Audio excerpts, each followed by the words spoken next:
আমি একজন মধ্যবিত্ত পরিবারের মেয়ে। অনার্স কমপ্লিট করার পর পাড়ি দিয়েছি দাম্পত্য জীবনে। আমি দেখতে খুবই সুন্দরী এবং স্মার্ট। টাকার লোভে বিয়ে করেছি একজন অন্ধ মানুষকে। আমি ছিলাম মধ্যবিত্ত পরিবারের একজন রূপবতী মেয়ে এবং বাবা মায়ের চোখের মণি। আমি আজ সমাজের চোখে একজন বড়লোকের বউ হিসেবে পরিচিত, কিন্তু এই বয়স্ক মানুষটাকে বিয়ে করার পেছনে কিছু রহস্য আছে। যাই হোক, একদিন সকালে আমি যখন কাজ করছিলাম তখন আমার স্বামী বিছানায় শুয়েছিলেন। আমাকে ডাক দিলেন, কি করছো, এদিকে একটু আসো না। তখন আমি সব কাজ ফেলে তার কাছে গিয়ে জিজ্ঞেস করলাম, কি হয়েছে বলেন। আমার স্বামী তখন বললেন, আচ্ছা, বিয়ের পর থেকে আজ পর্যন্ত তুমি আমাকে আপনি করে বলছো, কিন্তু তোমার মুখে আপনি ডাকটা শুনতে আমার আর ভালো লাগে না। তখন আমি তাকে বললাম, দেখেন, আপনি আমার চাইতে প্রায় 25 বছরের বড়। আপনাকে আমি সেই জন্য তুমি করে বলতে পারবো না। আর তাছাড়া স্বামীকে আপনি করে ডাকাটাই শ্রেয়। তখন আমার স্বামী বলল, আচ্ছা ঠিক আছে, তোমার যেটা ভালো লাগে তুমি সেটাই বইলো।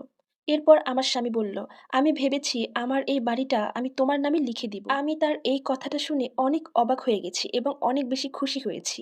এরপর আমি তাকে জড়িয়ে ধরে বললাম, আচ্ছা তাই নাকি? তখন আমার স্বামী বললেন, হ্যাঁ, তুমি তো লেখাপড়া জানা শিক্ষিত একজন মেয়ে, উকিল কি লেখে তুমি সেটা আমাকে পড়ে শোনাবে। আমি তো একজন অন্ধ মানুষ, আমি তো পড়তে পারবো না। একটা কাজ করো, তুমি উকিলকে একটা ফোন করে বাসায় আসতে বলো।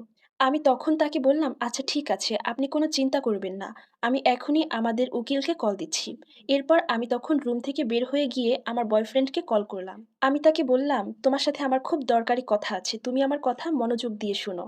তুমি আজকে আমাদের বাসায় আসবে এবং আমার স্বামীর সামনে তুমি পরিচয় দিবে তুমি একজন উকিল। আমি একটু পর কল করলেই তুমি আমাদের বাসায় আসবে।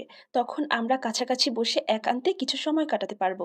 আমার মুখে এই কথা শুনে আমার বয়ফ্রেন্ড অবাক হয়ে গেল। আমার বয়ফ্রেন্ড তখন বলল, তোমার মাথায় এত চমৎকার একটা বুদ্ধি আসলো কি করে? তখন আমি ওকে বললাম, আরে বইলো না, ওই বুইড়া বলছে ওর বাড়িটা আমার নামে আজকে লিখে দিবে, তাই আমি আজ তোমার সাথে এই বুদ্ধিটা করলাম। তখন আমার বয়ফ্রেন্ড বলল, তোমার আগে উচিত এই বাড়িটা নিজের নামে লিখে নেওয়া। তখন আমি আমার বয়ফ্রেন্ডকে বললাম, আরে হ্যাঁ, অবশ্যই এই বাড়িটা আমি আমার নামে লিখে নিব। তার আগে একটু ধৈর্য তো ধরো। যাই হোক, এই বলে ফোনটা কেটে দিলাম। এইদিকে আমার স্বামী আমাকে এসে জিজ্ঞেস করলো, তুমি উকিলকে কল করেছিলে? তখন আমি বললাম, হ্যাঁ, আমি কল করেছি। একটু পরেই উকিল চলে আসবে আমাদের বাসায়। এর কিছুক্ষণের মধ্যেই আমার বয়ফ্রেন্ড চলে আসলো। আমি আমার বয়ফ্রেন্ডকে স্বামীর সামনে নিয়ে গিয়ে বললাম, এই যে উকিল চলে আসছে। আমি ওকে নিয়ে ঘরে যাই। তখন আমার স্বামী না দেখার ভান করে বলল, আচ্ছা ঠিক আছে, তুমি উকিলকে নিয়ে বাসায় যাও। এরপর আমি আমার বয়ফ্রেন্ডকে নিয়ে আমার রুমে চলে আসলাম। আমার বয়ফ্রেন্ড আমাকে এত কাছে পেয়ে জড়িয়ে ধরলো, অনেক অনেক আদর করতে লাগলো। আমার স্বামী কিন্তু বাইরেই দাঁড়িয়ে ছিল। আমার স্বামী এতদিন অন্ধ সেজেছিল, আসলে আমার স্বামী অন্ধ না। আমার স্বামী শুধুমাত্র অভিনয় করে যাচ্ছিল আমাকে পরীক্ষা করার জন্য। আমি টাকার লোভে তাকে বিয়ে করেছিলাম কিনা এটা সে পরীক্ষা করতে চেয়েছিল। এরপর সে আমাদের রুমে চলে আসলো এবং দরজা ধাক্কা দিয়ে দরজাটা খুলে ফেললো। আমার স্বামী তখন রুমে ঢুকে দেখলো আমরা দুজনেই উলঙ্গ হয়ে শুয়ে আছি এবং আমার স্বামী তখন আমাদেরকে সব কথা খুলে বলল। এই গল্পটা থেকে আমরা কি শিখলাম? নারীরা তাদের অতিরিক্ত লোভের কারণে টাকাওয়ালা পুরুষদেরকে বিয়ে করে। আর এই সম্পূর্ণ স্টোরিটা একটা আপুর জীবন থেকে নেয়া। ধন্যবাদ।